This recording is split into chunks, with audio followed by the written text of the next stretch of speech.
HDFC Bank, because at one point it was alone responsible for about 70-75% gains in both Nifty and Nifty Bank, and it was not just a technical breakout that we had witnessed a couple sessions ago. The Q4 business updates came in this morning, and they were essentially like, superb set of numbers. Look at that deposit growth of 26% year on year, 7.5% quarter on quarter. And Amar, that had been a pain point for banks, right? Poor deposit growth. Your thoughts, sir? Yeah, I would say that definitely has been and continues to be a cause of concern for the banks. But we have to understand that investors are also looking at different avenues as well, because if you see the way the mutual fund industry has been growing and the future also holds, apart from that, you look at the AIFs, you look at the PMS. So earlier, all these funds were more or less getting into the deposits, or in some form or the other, they were getting into banks. But that trajectory has completely changed. At the same time, the credit offtake, how that happens for the corporate, because there also corporates are, I would say, if you look at the Indian corporates, they are not growing at a breakneck speed. They are growing at a slow and steady pace, where they feel that they require, because a lot of them have burned their hands stretching themselves too far, too wide and too soon.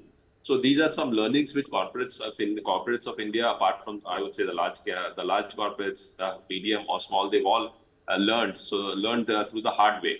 So I think that also is there, and also we'll have to see, because ultimately it's also a lot to do with the employment creation, how that happens, job creation, how that happens, how the overall economic growth trickles to the last man standing. So these are certain areas where a lot of things needs to be done. But having said that, for HDFC, I have been saying that the worst definitely seems to be over.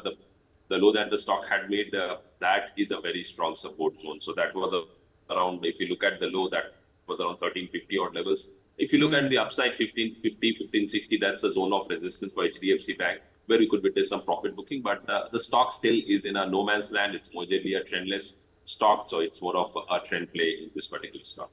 All right, HDFC is a trend play at this point in time, but seems to be out of the woods for now. And Amar, since HDFC Bank has posted such strong numbers, have you revised your expectations for other banks as well?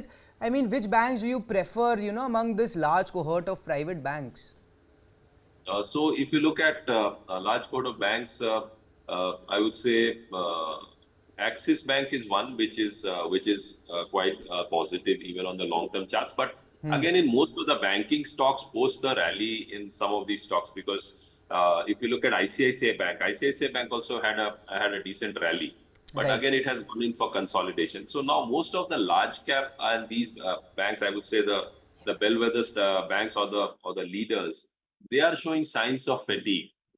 That is clearly there on the charts. So except SBI still continues to be stronger on the charts. But again, I would say it's early days to say that it's formed a top on the intermediate term trend. But amongst all these banks, SBI is comparatively better placed compared to the private sector banks, be it, I would say, ICICI Bank or HDFC Bank, or I would say for that matter, Axis Bank, or for that matter, even Kotak Mahindra Bank. So most of these large banks are witnessing, means investors are not really ready to play a long-term bet on these banks at the current level. That clearly is visible on the charts also, and that we'll have to see. Now the data which